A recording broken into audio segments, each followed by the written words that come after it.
Everybody listen to We're Not Wizards, because we are the best, and we're not wizards, no matter what anybody says. Goodbye.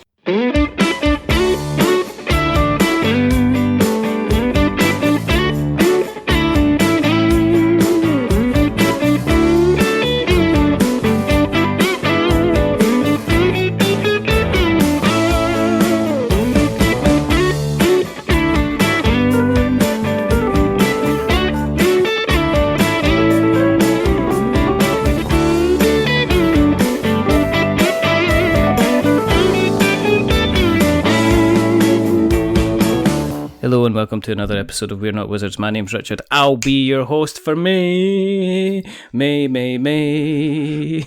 I know a song with so many words in the title. Whether it's polyester cojones, I don't know. It could be a polytechnic corridor. Is it Andy or John? No, it's Steve Tudor. He's a canny bag of Tudor.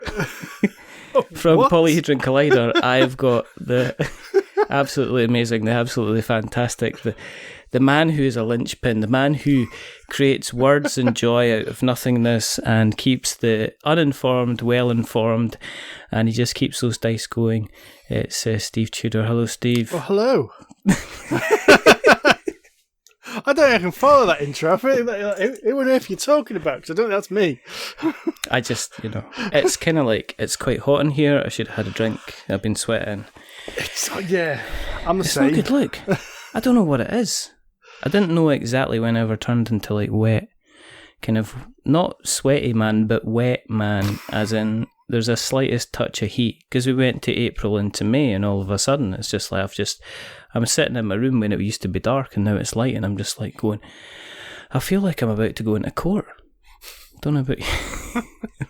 Yeah, it's suddenly gone there. Slight, I've got this slight. Yeah, it's like I think it's quite humid. I think that's what it is. Everything's just a little bit. Yeah, it's close, sultry. Yeah, as they would say on Throw Mama from the Train, classic film. How you doing anyway? I'm all right. Yeah. End the show. Oh, there we go then. Oh, thanks for having me. You've been you're the thing I like about you guys, because we'll get into various stuff, and I don't want to continually talk about the current situation because I could keep talking about the current situation, but you're kind of like, you're consistent and you kind of keep on going all the time. There's a lovely consistency, and there's always content, and there's always a kind of a podcast kind of coming out from yourselves. And has that changed at all of late? I mean, are you playing? Some people are saying they're playing an awful lot less games, but I know you play a lot with your good lady. So I would say I definitely am playing less games at the moment. Mm-hmm. Because my wife does enjoy board games, but there's only a certain subset of board games she likes. Mm-hmm. Whereas, like the other subset, I play with friends that I can't get to right now. I mean, one of the main guys I play with actually had a kidney transplant not very long ago, so he's on one of these, do not step outside of your house for any reason whatsoever. Don't even look at people kind of thing. Yeah. So, so my kind of regular gaming has kind of fallen apart, and it means that what I'm playing is a little bit different to what I was, and it's definitely less to what it was a few weeks back. Are you playing the more simple stuff then? Or no, that's insulting, because that's kind of... Well, actually, no, because my wife actually quite likes complicated games, but what she doesn't like is any feeling that she's no longer in control. So she doesn't like too many dice rolls or too much randomness. Yeah. So she likes a game where... Well, basically, my wife is very competitive, and my wife likes any game... You should probably name your wife. Amanda. Amanda's my wife. Eco. Yeah, so Amanda... Amanda likes any game where she can beat me fair and square and not... I can't blame my victory on the dice, basically. Because I met you and Amanda, and I met John. I didn't meet Andy, because obviously he had... car issues. Car adventures. and we played Villainous. Yeah. And that was nice. And then I didn't go to Aircon this year. and that wasn't too good. But what have you been playing? What have you been getting to the table recently? I must admit, as I said, not much. What seems to be happening at the moment is we seem to be playing as a group. We're playing a lot more RPGs. All right, okay. We've been playing Dungeons and Dragons over Roll20 for some time. Mm-hmm. What we've all kind of found, and I was basically running 2 groups at the same time. So I was running 2 groups of 4 people. Yeah. And basically they were split. So if you're listening to Polyhedron Collider, Andy was in one group and John and Rory were in another. Mm. And what's happened, we've come to the end of that, and now we found basically as soon as kind of lockdown kind of came in and everyone was sitting at home, everyone was like, any chance we can squeeze another game in? So it's like it went from 1 day a week to 2 days a week, and we're kind of continuing on that trend now. We're going to try some other systems. And are you doing the GM and stuff? Are you splitting it between? We're trying to split it at the moment because previously I was doing all the GMing. But we're kind of resetting, so Andy's running a game, my friend Paul's running a game, and I'm going to run a game as well. So, I can't imagine Mr. Lewis running a game. That's he has been quite vindictive in the past. I can just imagine him shouting at people and calling them stupid. Going, you idiot! And then giving them a slap across the back of the head. One of the beauties is, if you read him, you can see him biting his tongue, trying not to say you're an idiot. It's just a level of sarcasm. It's like, do your sarcasm check. It's like, isn't that Constitution? It's like, I'm making the rules. It's a sarcasm check. And it's like, who's that against? It's against me, the DM. Kind of thing. So what kind of systems are you playing then? What kind of stuff? So we've been playing Dungeons & Dragons 5th edition. So we've just finished a massive 2-year campaign. Well, two 2-year campaigns of that. So Andy's currently running another D&D 5th edition game. Our friend Paul's about to run a Star Trek game, and I'm about to run an Alien game. As in Alien, as in no one in space? As in, Ridley Scott's Alien and Aliens. Oh, wow. Yeah. And that's it. So we haven't played it yet, but that system sounds so much fun. Are you making up like the scenario for that then? Do you decide if it's, or are you going to base it on like the first 2 decent films? And no, I've actually bought. Basically, this is the really cool thing about it. You can either do cinematic or campaign. So campaign is your typical campaign, which takes a while, and it says like, and there's all the systems for leveling up and stuff like that. But it's got what it calls a cinematic, which is basically right. This is an Alien movie in one game. And you'd be lucky if everyone survived. The whole idea, chances are only one player will survive this. So we're going to do one of them, and we're doing the first pre-written one of them, which is called Charity to the Gods, which is one that Free League have made, which is kind of, I don't want to spoil it too much, but it's based... No. Stylistically, it's based on the first Alien film, but takes elements from some of the later films for the lore, and if that makes sense. Yeah. I think if you're doing like a role-playing campaign, it'd be quite tricky to not have other people feeling a bit left out if they didn't manage to get a bit gung-ho, I guess. Well, you'd want kind of more people involved. It does say that, if you're playing a short game is basically you're fighting off against an alien and you're going to get torn to pieces. And then the longer campaign is more the kind of working against the company, the old corporate espionage and corporate nastiness going on. Oh, that's cool. Yeah. So you can actually have the, is it Weyland-Yutani representative there having his own kind of secret agenda? Well, that is exactly what it has, actually. The game, every player has their own secret agenda. That's so cool. So, like, the Weyland-Yutani rep will have, bring the alien back to Earth for study. And, like, the rigger will have, make sure we've got enough money. The equivalent of Ripley will be, we all need to get home safe. Everyone's got this little agenda, and what you do is you get, rather than experience points, you get these like story points, which allow you to get bonus dice in between sessions, which is really quite cool. That sounds amazing. I'd always like to see, and I don't know if this would ever happen, I'd always like to see the crossroads system from Dead of Winter used in something like that. Because I think that would be pretty cool, the kind of the traitor mechanic and not what they're fighting off against and stuff. But I think, I don't know what's going to happen with that whole Dead of Winter kind of IP now. But that sounds amazing. So do you, you tempted to go out and actually get the little alien figurines and stuff? Do you get stuff like that in the actual pack, or is that you? Or are you nicking stuff from Nemesis? Well, what we'll be doing is because we play over Roll20, so we play over the internet. Because about, God, is it 3 years ago now? 3 years ago, me, John, and Andy used to all live within about a mile of each other. Yeah. And about 3 years ago, I moved away, so I'm now like 35 miles away. Huh. A year after Bit that, inconsiderate. Yeah, a year after that, Andy moved away, and Andy moved basically like an equal distance away. So there's like a perfect triangle between me, John, and Andy in location. So we suddenly, it was about 2 years ago, I said, let's give this Roll20 go, see if we can actually get it to work and play a role-playing game over the internet kind of thing. Yeah. Well, yeah, it was supposed to be just a trial, and it ended in a 2-year campaign. So gives you an idea of how well it goes. I've tried it. No, I tried. I had a kind of a stall campaign. I played Roll20 quite some time ago, and it was really easy. It was really easy if you had a good DM, and we had a good DM. So you needed somebody to almost guide you through the software as you were using it. So that was really, I really liked that. And then we could you could drop all the number crunching, and you could actually get into the kind of the role playing side of things, which was pretty kind of smart. Yeah. So do you have? Because I'm interested. Are you then able to import kind of graphical assets into Roll20 then to represent the different characters? Yeah, just load up images.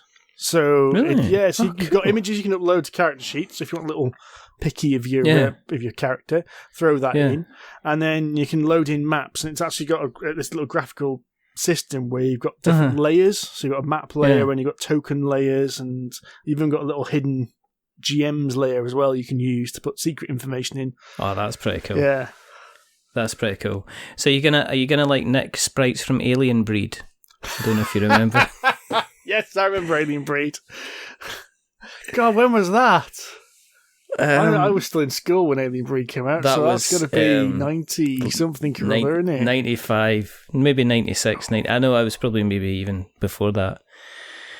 Maybe 93, 94. I don't know. It was a long, long time ago, and I remember it being top-down. Yeah. Going about a ship. Like Gauntlet chasing after the aliens, wasn't it? Oh, well, yeah. I can't... Who was it? Was it Team 17 that did it? Team 17, yeah. Because I remember, I don't even know what happened to them. They did it. They were like kind of like the Amiga's version of Ocean Software at the time, because Ocean Software just used to release one banging game after another on the Spectrum. And then Team 17 just seemed to be able to do no... Are you checking it? I'm checking it now, yeah. I'm checking it. Man looks up thing on the internet, yeah. Well, they made worms, didn't they? And I think they lived off worms for like the rest of their lives kind of thing. Oh, I'm looking at what they've released recently, and I don't recognise a single game. No. I think they hit worms, and that was it. And they then just like... They did do Overcooked. According to this. According to their website, they did Overcooked. Now, Overcooked is a lot of fun.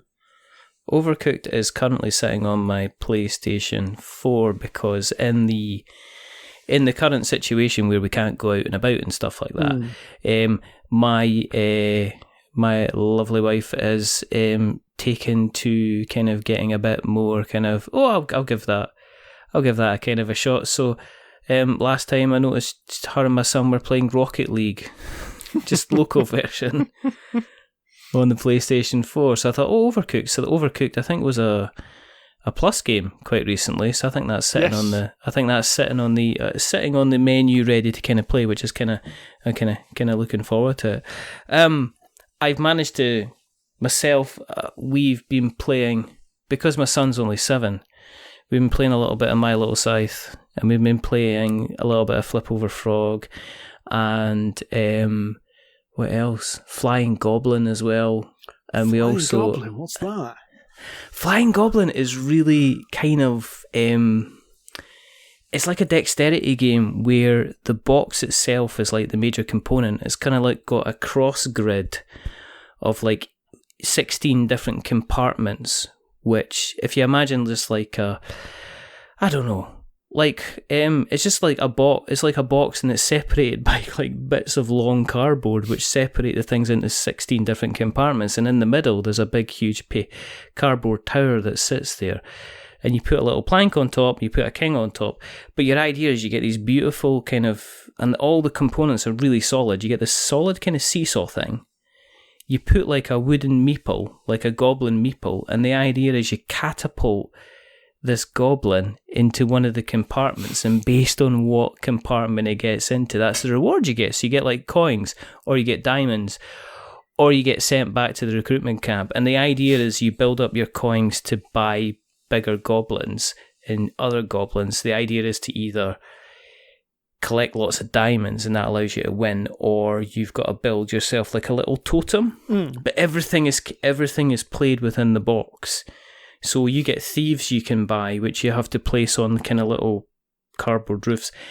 But if somebody knocks your thief off, or knocks your tower down or something like that, then you lose it. You have to take them away, and you can take that's just it's not deep by any way, shape or form, but it keeps them happy. But the other one was trying to get them into was My Little Scythe, which is, I don't know if you've, it's what was I going to say? You know how Scythe had this issue with folk thinking it was a mech game, and then when they got out to the table, they thought it was. They found out it was actually a resource. Yeah, it was kind of like a resource gathering, resource managing type game. Yeah, I thought that. I thought it was going to be some mech combat game, and then you get it, and it's like, all right, so basically I'm going to get this resource to get this, this resource to get this. Yeah. Where do my mechs fight?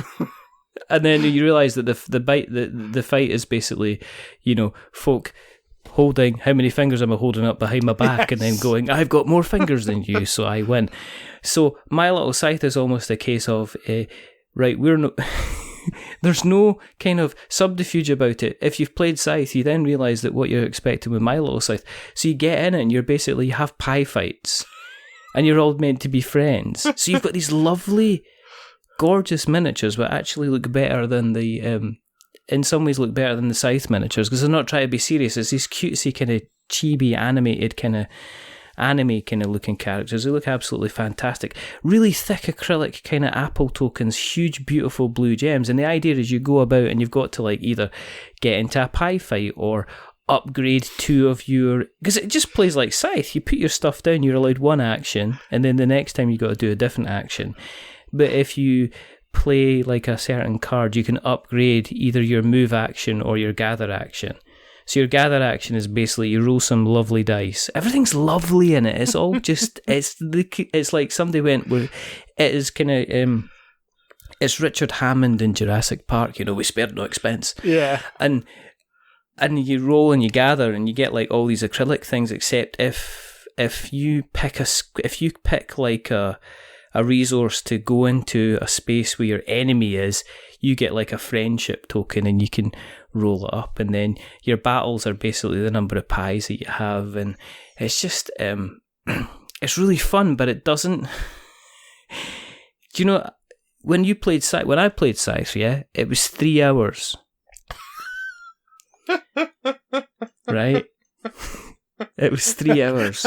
Yeah, okay. It was 3 hours. Yeah. And then all of a sudden, it just finished. Yeah. It just finished.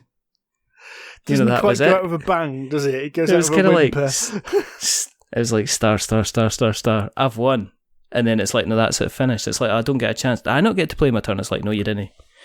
So, but My Little Scythe is, it's kind of like half an hour to 45 minutes.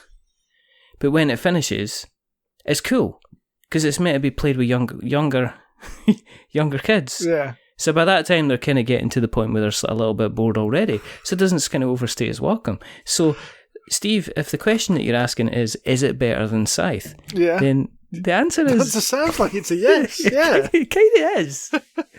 I don't mean, I kind of, if somebody said to me, do you want a quick game of My Little Scythe? I'd be like, yeah, you want a game of Scythe? It's like, it's such a big board. It is they still replicating such a big board, but the Scythe board, I remember having to, I don't know if when you played it, you had to have like You know, if you played at a convention, you're fine. But it's got the it's that double-sided board, isn't it? Where it's got like a standard-sized board. Then you flip it over, and it's got the Olgens. We need a glasses-sided board, which has got the bigger hexes, which you need the extension for to make it into the full-size board. I need the extension in the table. It's like when you get, it's like when you have your grand round for Christmas dinner, and you've got to pull the dining table apart and take the extra bit of wood. Well, I'm noticing that more and more, actually. It's the growing phenomenon of the embiggening of games, I'm finding. And we bought a decent-sized table for our kitchen. And when we first had it, it was like, yeah, this is brilliant, this is large, we can fit all our games on it. And the amount of games recently which I've laid out and gone, this only just fits. I mean, you can probably see it over my shoulder. You can see all game shelf. But on Mars, just there. Yeah. On Mars, I'm quite literally has no spare room. So if you place the board down and then place the player boards, it takes up the entire width of the table. Everything is touching, and you think there's parts of the board you think this could have been a smaller board. You could have easily knocked 10 centimeters off the length and the width of this, and it would have made no difference whatsoever. Well, to be perfectly honest, my little scythe, I mean, the hexes are probably about 3.5 inches across. So you could lay this thing down, and if you got bored, because I've got different coloured areas, you could probably have a pretty good shot of playing Twister on it, because it's a fairly big size board, You're kind of like, it's huge, because we kind of put it on the table, and I was like, it's one of these things that's like, you can't get 3 players round it comfortably, because, if it's 2 players, you're kind of pushing it to the side. Charterstone's kind of similar. The Charterstone board isn't much is smaller, but once you get all your components on and all your other stuff, it's, you're talking about a fair number of but I don't know what Tapestry's like. If Tapestry's even worse, because Tapestry, you've got a big main board, and then you've got your little board where you place your cards. Wow. And then you've got this secondary board, which is where you build your houses, which is where all the pretty elements go in this one little board, which is pushed off to the side. It's like your side table. It's where you put your bread roll, ready for your soup. Just end up as a passing trolley goes by. Go and take that with you. Can't eat it anyway. I've got celiacs. It's just like, it's one that it is. It's another game which it's got the board, then it's got this minor board, then it's got your player board, then your second player board. Yeah. Because then if I remember, like, say, Viticulture wasn't that bad, because the main board was back in the day where, I don't know what Jamie was doing, he was like being sensible. This sounds terrible, like we're just ragging on him, but he's the nicest guy in board games. He's got to take them off with a smooth. It's not just Jamie. It isn't just Jamie. I've got several games where you put the board out on the table and you think, why? Just like, what are you doing? You don't make this just a smidgen smaller. I didn't. What was the recent? I'm trying to see. What was the recent game I was looking at? Lifeform. Oh my goodness. I've not played that one yet. I know Andy's got it. You can fit your car on it. It's huge. It's like here's a representation of a spaceship. Oh, you think? Just a representation then. Just a representation. Is it like the 1x1 scale? It's like the FTL. Yeah. It's like FTL on a billboard monitor. It's huge. It's like unfolded the board. It kept going. Kept going. It's like one of those Rubik's Magics. Remember that? We used to fold it into different things. And go, look, rainbow. It was like that. It just kept unfolding. I expected it to keep going. It must have been this thing is about 3.5, 4 foot long. So I don't know. I guess it's because, well, we're taking enough space in your shelves. We might as well take up enough space on your table, which is quite good. One of the ones that, and I don't know if you've seen this, if you've managed to play any of the Funko Pop games at all. No, I've not. I keep hearing bizarrely good things about them. I'm trying to avoid them because I'm trying to avoid Funko Pops because that seems like a black hole which can swallow me whole. So they're surprisingly very simple to play, and they're also surprisingly good fun. And while I kind of hate the whole kind of having massive amounts of plastic in my collection, so generally minis games don't appeal to me. These Funko Pop things, it's like you're like going, yeah, okay, so what could I have? Well, I could have Jurassic Park, and it's like, oh, that'd be cool. So you get Jurassic Park, so you get like your little Jeff Goldblum, and you get your little raptor, and you get your T-Rex, and you get your Laura Dern, and and then it's like, well, what could be better than that? And it's like the Golden Girls. Why not? Yeah, of course.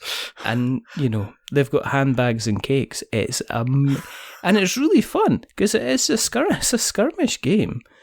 I mean, you're going out to kind of knock people out and take them out and use special attacks and everything like that. But it's one of these things that's like, this is going to sound strange, but you remember how Mechs vs. Minions was again a Richard Hammond game. Do you know what I mean? A spare no expense. And I just, you get the impression with these Funko Pop games that's what they've done. They've kind of like, well, how much is that going to cost it? And they've gone, well, it's going to cost... it's going to cost £12 a unit or whatever, £12 a board. Well, how much if we get that? Well, that's going to take it up to, 18. And they're like, well, we don't care because as long as we're shifting tons of this, we can get, we can buy them. So it's kind of pretty cool. In terms of, because I know you guys review games, but have you noticed a kind of a downgrade in the desire? I'm probably speaking to the wrong member of the team here because I should be speaking to Mr. Lewis. But has the kind of the acquisition, kind of delight of acquisition, have you found yourself buying less, Steve? That's what I'm trying to say. Yes, I have. I found myself buying quite a lot less, actually, and I know both Rory and John are both buying less. I know that Andy isn't, because Andy has no willpower and no sense of scale. It was quite fascinating. You missed aircon, but there was a great bit when Andy's girlfriend bought the expansion to Tiny Towns. All right, and was a bit disappointed by the kind of cost to value ratio. She looked at it and went, there's £25. There's basically one deck of cards in here. Yeah. And within 10 minutes later, Andy had spent like 160 or 150 quid on new games or something like that. It was something ridiculous. He just went to one shop and went, well, look at that. And before we knew it, he just had this like big stack of them. Boom. It's like, yeah, that £25 for that one game doesn't seem so bad. Doesn't seem so bad now, does it? How dare you buy that movie rental from Amazon Prime for £3.49 as he's walking away Star Wars box set, 70 quid. You've been speaking to my wife. That's the kind of thing I do. It's like, what do you mean you've spent that £3 on that? Oh crap, I've had to Kickstarter this I'm month, still doing didn't that. Exactly. It's like, we need new shelves. Shelves? There's a perfectly good tree outside. Let's chop it down and make our own. And here's me like looking at kind of like new webcams and stuff like that, and it's going, well, it's an investment. Investment, yeah, that's what it is. It's an investment. But yeah, I mean, is there anything still kind of catching your eye? I mean, there's been some decent Kickstarters about, so have you jumped in there? As you said, I have been buying less. I think there's a few things affecting that. But yeah, it does mean that I'm a bit more wary about backing some of these fancy Kickstarters, I must admit. The ones that really caught my eye recently, and it's a bit while back now, was the old Oathsworn Into the Deep Wood game. Yeah. That one, that was the last big one I really backed. That I kind of went, yeah, I'm going in on that one. That's mine. I've got my name stamped on that bad boy. What do you think about the Simon thing and or is it what they calling themselves? Oh, Come On Eileen. They want us to call them, yeah. Do they realise the connotation of that realising that they are technically the third last song that's ever played at a wedding? And for all our American listeners out there, Google Come On Eileen by Dexy's Midnight Runners and you'll understand that at some point, usually round about 11:35 at night in a wedding reception, somebody staggers up to the DJ and goes, "Got to come on Eileen!" And then everybody proceeds to dance whether they like to or not. Well, and everybody does the kind of the quick stamp on the ground when it comes up to the drum fill at the end, because that's the law. And as you say, whether they like it or not, because there'll be an auntie who will be going around dragging everyone who's sitting down, perfectly happy, sitting on my ass, thank you very much. No, you're going to get up and dance. You're boring, not dancing. No, I bloody hate dancing. Just leave me be. Just leave me alone. Leave me alone. But then, come on, Eileen comes on, everybody gets up. It's the law. It's the law, yeah, I think it is. I think it's in... It's the law. Did you look at Ank? Speaking of aunties, did you look at Ank? I did actually back Ank. Did you? Yeah, I did. I was wondering whether to take my pledge back to £1 and then forgot. Made a mistake, Governor. But I've made a decision with Simon Games because I also backed Bloodborne. Because I'm glutton for punishment. Third time's a charm. Dark Souls was twonk. The Bloodborne card game was meh. And so the Bloodborne board game, it's going to be great. Surely it's going to be great. Please. You realise you could actually just buy the original video game for about $7.99 at the moment on the PlayStation 4 and just relive it that way. Yeah. But I made a decision when I came to that one. I said I wasn't going to back any of the add-ons. I decided to do that. I'm going to just get the base game, and that's more than enough because I've got a shelf full of add-ons and expansions, which are just not. There's a Mansions of Madness expansion there, which is still sitting in shrink wrap, and I think it's been there 2 years. So, did you? No, but did you do that with Bloodborne then? Did you not? Yeah, I backed it, but just went for the base level.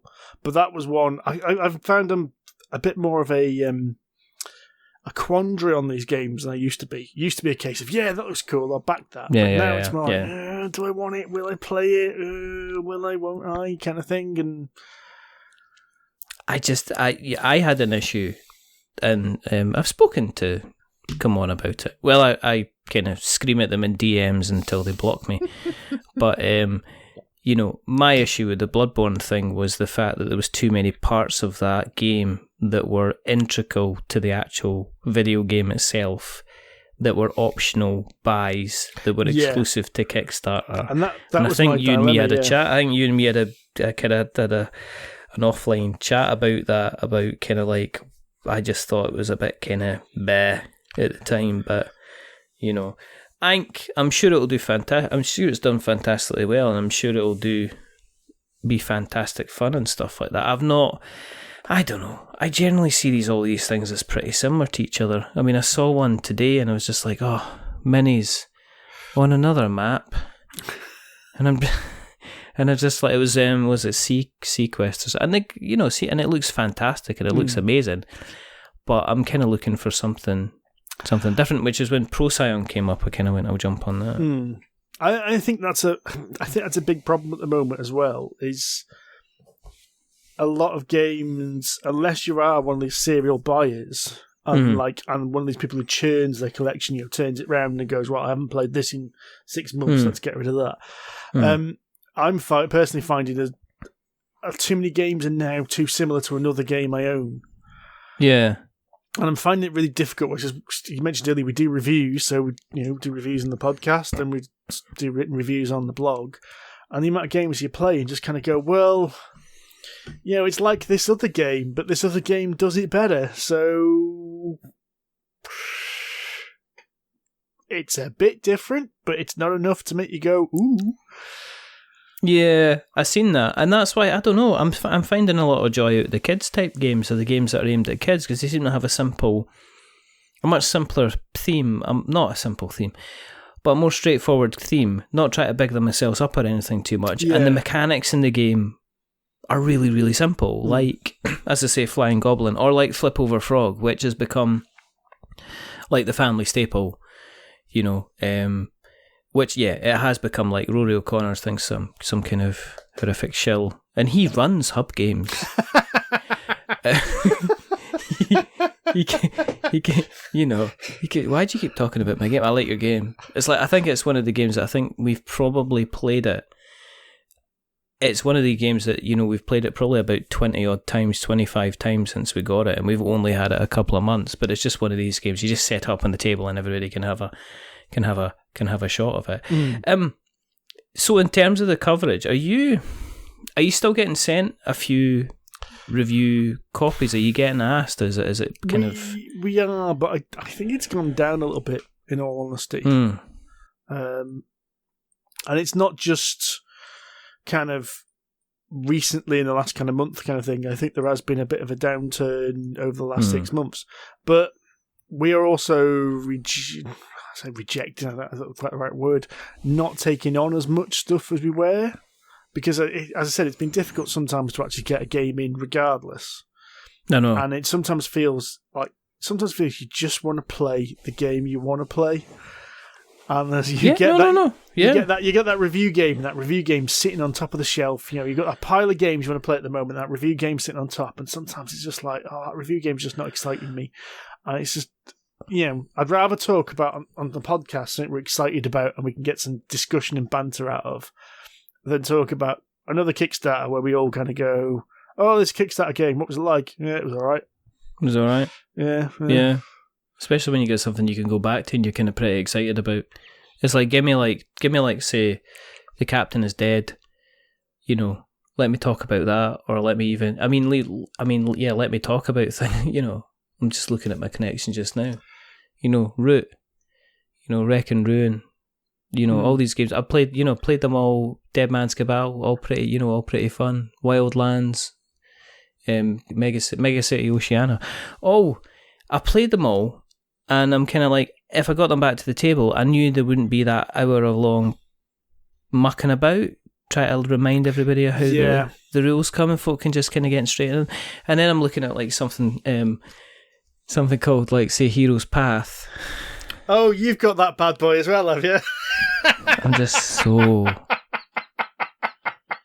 I'm sorry, listeners, you cannot see the look on Richard's face at this point, which mirrors exactly how I feel about Heropath. I don't know. Do you know? A long time ago, okay? Yeah. Set the way back clock, okay? My mother was a determined but stubborn cook, okay? Now, for whatever reason, during her younger days, and I don't know where this came from, but she must have caught food poisoning at some time. And since that day, until very recently again, but I remember growing up and she would cook everything within an inch of its life. And I remember the scene round the table. Now, I must have probably been about 14 years old. My brother was 12. My youngest brother was probably about 5 or 6.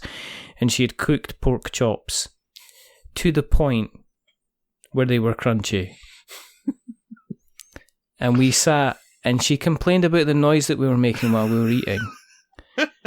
And honestly, it was like everybody was kind of like, but you had to get through it to the end, because you knew... On the other side of it, she was, the dessert thing. This is really showed me age. Mint Viennetta had become a thing. Oh, yes. Absolutely. And if you were really good, you got Biscuit Viennetta, which was just that. Biscuit Viennetta. I've missed out on something here now. Biscuit Viennetta was around and now it's gone now. That was amazing. That isn't some weird Scottish thing, is it?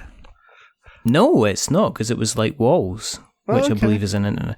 I think they were an English firm at the time before they got bought over by Kraft, I believe. But anyway, that's a corporate thing, right? But But Hero's Path at the moment is very much like those crunchy pork chops, which I feel I'm having to chew through very, very slowly. And except I'm not necessarily finding the Biscuit Viennetta at the end of it. I'm just finding there just appears to be more crunchy pork chops. Yeah, I think, in fact, overdone, badly cooked pork chop would actually be a more apt analogy. It's, I don't know. It just feels like a game made by people who haven't actually played a game in 20 years.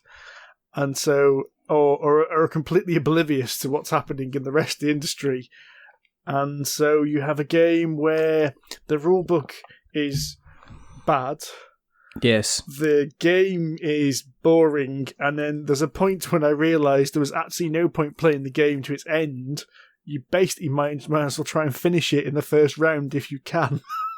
Wow. I've tried, and I've sat down with everything in front of me, and it sounds terrible, but there's some points where you just have to say to people, well, this kind of needs, it's in its own bubble, and it's such a passion project that it needed somebody to come in and say, I'm going to prick your passion project. Just to give, I don't know. I don't mean, you don't, because it's terrible, because you don't mean to be kind of bad about it, but it's just like, it's a little bit of a slog, and I've yet to kind of do anything with it. Yeah, and I feel bad. I've only played it solo because it basically arrived the day before my office said work from home. So, and I spent my first weekend, once lockdown started, learning how to play that, and it really did feel like I've wasted my first weekend of lockdown setting this thing up. And it takes hours to set up as well, because it's got these little weird, the locations you visit are these little weird Toblerones. Yes. It's such a weird little icon. So it's like these little 2 plastic cups, which are a little triangular, and then you get a cardboard and fold it into this Toblerone shape, this little cylindrical pyramid, and then you stand them up, and they take up huge amounts of room on the board, and they look okay from a distance, but they don't really do anything interesting with the game. You end up with the dragon miniature, which is the only cool thing there, and then that was a bit, that kind of got melted a little bit. It got hot watered because it was hanging, and I went, "Oh, I'll hot water it," and they went, "Oh no, oh no." It's kind of got a little bit melted. It's fine. It'll be okay. But I don't know, because I've got that, and I've got an acrony sitting there. And this is what it's again. It's like I can't really get an awful lot of people round, and I know I ideally want to kind of do something with an acrony because it's a fantastic game, and the stuff that I've touched on and try to learn that on the other side of things. Everything seems to be a lot more straightforward with that. Yeah, but I don't know. But so are you? As I say, I'm lucky because we work alongside. We work with Coiled Spring Games quite a lot. So they've said, oh, they do things like Bunny Kingdom. They do Talisman. John would, have a fit if he knew about Talisman. But so I've just been saying, well, give us all the younger kids games, and that's how we've been kind of creating stuff for that. And obviously I'm kind of doing some stuff with Jamie Stegmaier as well. But I don't know. Myself, I'm going to see how it goes. Personally, I don't know. I think in the long term, are you jumped on Tabletop Simulator at all? Yeah, we've been using a bit of Tabletop Simulator, a bit of Tabletopia as well. In fact, we actually, me and John were taken through a game of Alley Cat Games' latest last week on Tabletop Simulator, so that was pretty cool. Having a go at that. And we played a couple of other games, played a bit of Teotihuacan, me and Andy did the other week. A bit of role play, bit of some odds and sods, basically. So I've been trying to get in a little bit of gaming with that because of that, and it also means I've been a bit more keen to try some of the little things out. Like I said, we tried not role player, the roll and write from Role Player, the Cartographers Guild. Yeah. That was just a game that I kept meaning to try and never got around to buying or seeing anywhere. I just went, oh, sod it, we're going to learn it on Tabletop, we're going to play it, and everyone went, all right then. And then 10 minutes in, we're playing a full game kind of thing, because that's a really nice, simple roll and write style game. But yeah, managed to have a good go. That one's on Tabletopia rather than Tabletop Simulator, but yeah, I had a tinker with both. I think I didn't mind them. I played Prisma Arena on Tabletop Simulator and got the developer kind of took me for a tour around it, and it was easy to use. And I was just thinking, this must be taking like hours for them to kind of set it up and everything like that and get it going. But it's kind of pretty cool. I don't know. I'm just wondering about kind of long term. Are you going to continue? If this continues, are you looking at what's happening with the show, or because I don't know? You seem to be steady anyway. We've slowed down a little bit on episodes. So at one point we're doing 2 a month, and we've been finding that a little bit difficult anyway. Yeah. Because one of the things we've always tried to do is try and get it so that at least two of us have played the game. Yeah. And then preferably one person hasn't. Yeah. So then two people can speak to, you can have the discussion, and the third person can come in and ask the stupid questions that we're missing out, Yeah, absolutely. Exactly how do you win that game? Because you haven't mentioned yet. Oh, yeah, it's this, Yeah. So that's become a little bit more awkward because we can't play these games in person. And it does mean some things are being shuffled to the back kind of thing. It's like you just mentioned, I got sent my Tropia, which is on Kickstarter right now to review. And I'm looking at it thinking, I don't know when I'm going to play this. The Kickstarter's looming up and I'm never going to do it in time. I think the best they're going to get is a couple of photographs on Instagram at this point, and that's going to be it. But it's just, that's the thing, isn't it? How do you create kind of other noise if people are asking you to create kind of noise? How do you go about it? So, but I'm doing kind of mucking around with videos and mucking around with doing a bit more YouTube and doing a little bit more kind of Instagram stuff and just something kind of slightly different, just to do something different, because I think a lot of people, I've seen people are twitching.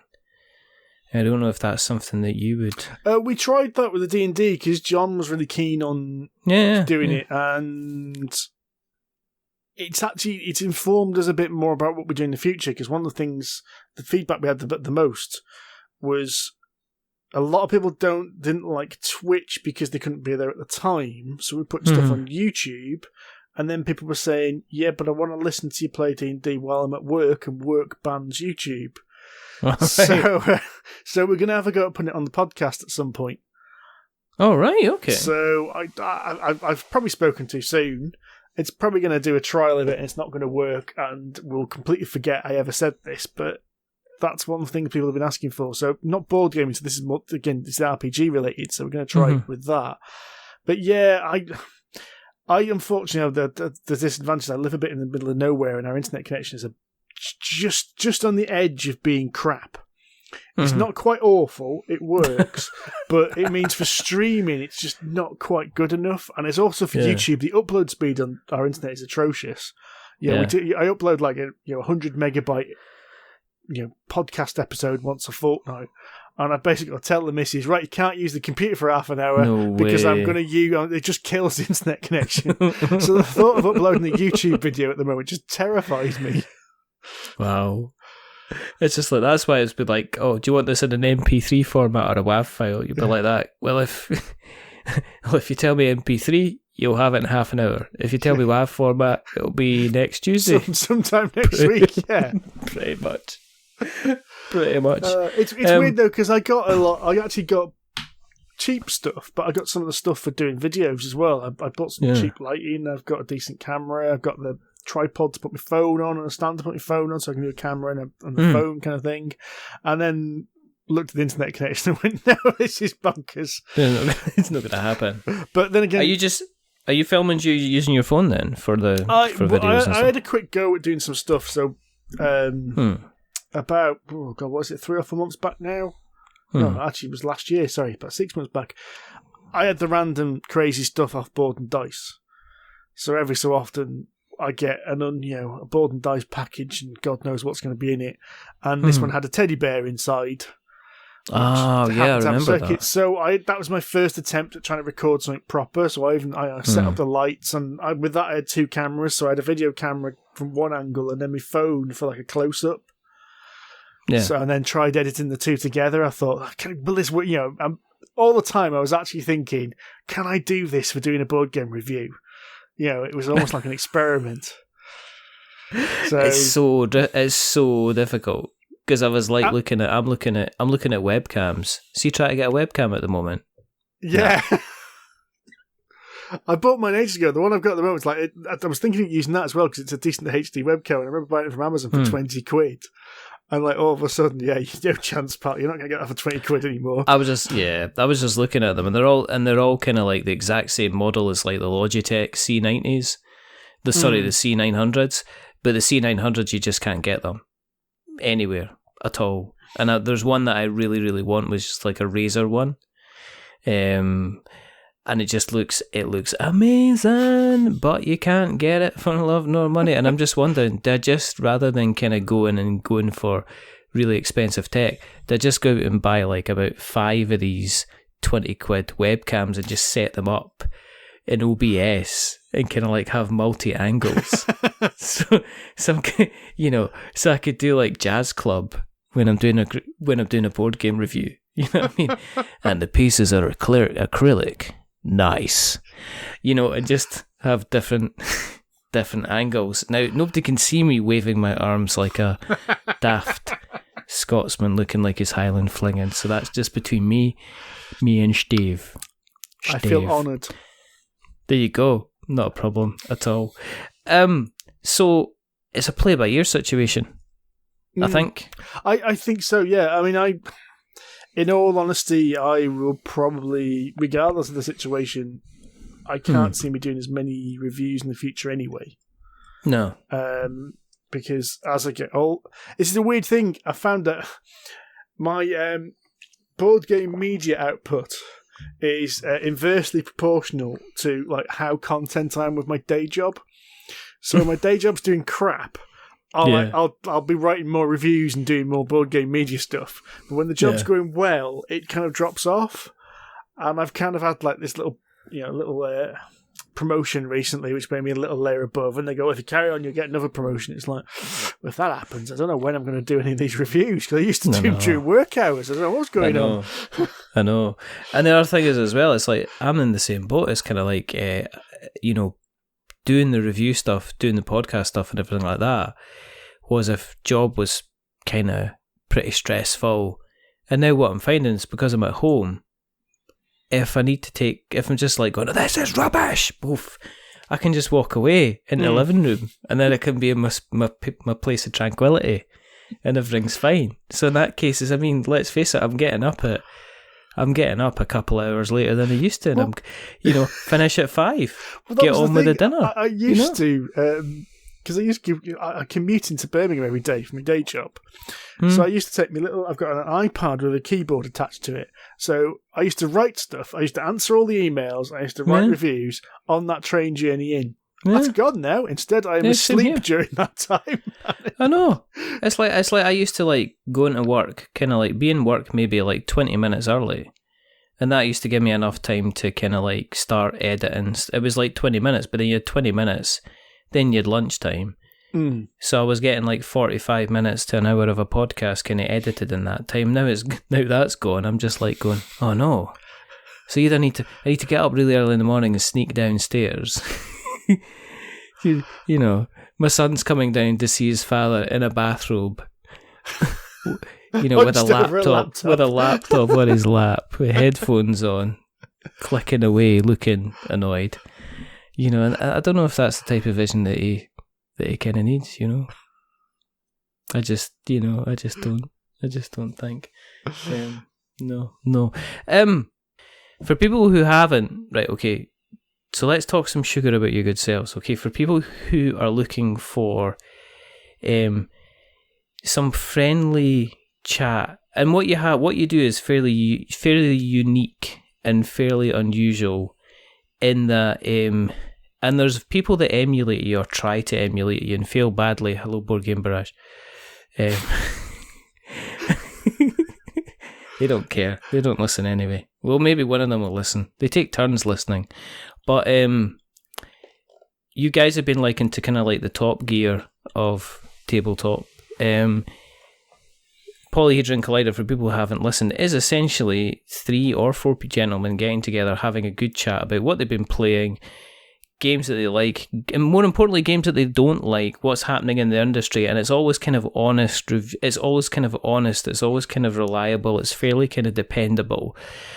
There's none of this kind of, you're just saying something's good for the sake of it. You obviously come across as absolutely despising Jamie Stegmaier to within an inch of his life. Some of you have acquisition disorders, that's pretty clear. But you're all kind of very friendly. It's kind of like listening to a group of guys that if you bumped into them down the pub, they'd be very, very friendly. So I was just going to say, if you haven't listened to them before or checked out Polyhedron Collider's content, get on it as soon as you can. But where can they find you? Where do you exist on the internet webs? Well, search for Polyhedron Collider and Google can do most of the work for you. But if you're not that way inclined, we are on Facebook. Yes. We are on Twitter. Now, one of the things actually we did recently is we've kind of split up the Twitter, because previously it was just me. Because before it was a podcast, it was me doing a blog. So originally Polyhedron Collider was just me. And then once we started to get the podcast going, it seemed a bit odd, just me doing the Twitter and it being my personal Twitter as well. So the Twitter is more kind of an announcement place now. You won't get as much chat there as you used to, because it's mainly stuff where we're just saying like, "Oh, this is cool. We've seen this," kind of thing, or a new podcast is out. I can never remember the actual address for our podcast. I think it's libsyn.polyhedron but I will double check that because I never actually use it. In the show notes. We'll put it in the show notes. That's the main one. That's where the podcast. But if you go to polyhedroncollider.com, you can find it on there. Because we post up all the podcasts on there. It is polyhedroncollider.com. No, it is polyhedroncollider.libsyn.com. There you go. There we go. That's where the podcast is. But it's in iTunes. It's in Stitcher. It's in loads of Google Play and all them. Your podcast platform of choice, basically. You can also find it if you search for things like peripheral controller, Polytechnic colander. I'm going to start putting them as tags, aren't I? I'm going to start putting them on the podcast episodes. Photosynthesis colorific. I mean, anything that starts with a PC in it is absolutely... The things that we've had in the past, it's just fantastic. What I don't get, and this is a stupid thing that we ourselves have done, but we ourselves acronym it to PHC, and I don't know where the H has come from. Hedron. But it's the same word. It's the same exactly. words. Yeah. I don't know. It's kind of like that whole kind of educated gentleman gathering around a mic, I guess.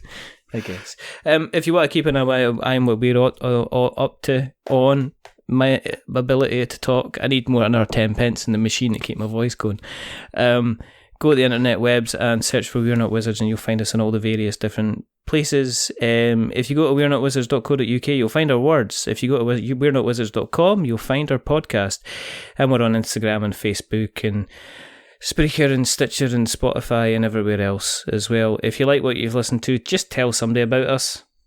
That'll do. That's all we need, and that keeps us happy. Thank you very, very much for coming on. No worries, Mr. Tudor. It's been always a pleasure. Always a pleasure. Oh, you get Andy Lewis will be jealous. He'll be wanting to come on again. Yeah, I did actually point out, because we talked about Tabletop Simulator earlier. He said, "Oh, do you want to play a game tonight?" Well, actually, I've got to Word at Wizards. And it was just like this ooh reply comes back. And I can imagine him saying it in the exact voice that he would have said it as well. Well, you just go off and do that then. But there you go. But yeah, there's only two more things to do. The first thing is to remember that we're many things, but we're not wizards. Are we wizards, Steve? No, apparently not. No wizards here. No wizardry, sorcery, warlocky patrons, or anything like that. Awesome. And the second thing is to say goodbye. So it's a goodbye from Mr. Steve Tudor. Say goodbye, sir. Goodbye. And it's a goodbye from me. Remember, stay safe, stay home, roll sixes, make something awful. Until the next time. Watch out for those multiple shapes colliding. Watch out for those multiple shapes colliding. It's a polyhedron collider. It's a polyhedron collider. Bye. There you go. A wizard is never linked.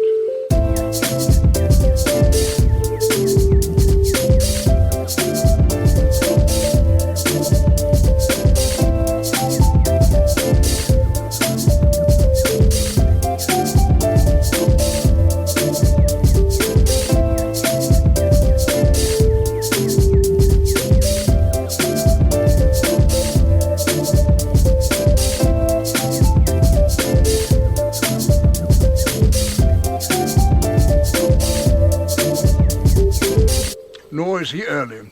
He arrives precisely when he means to.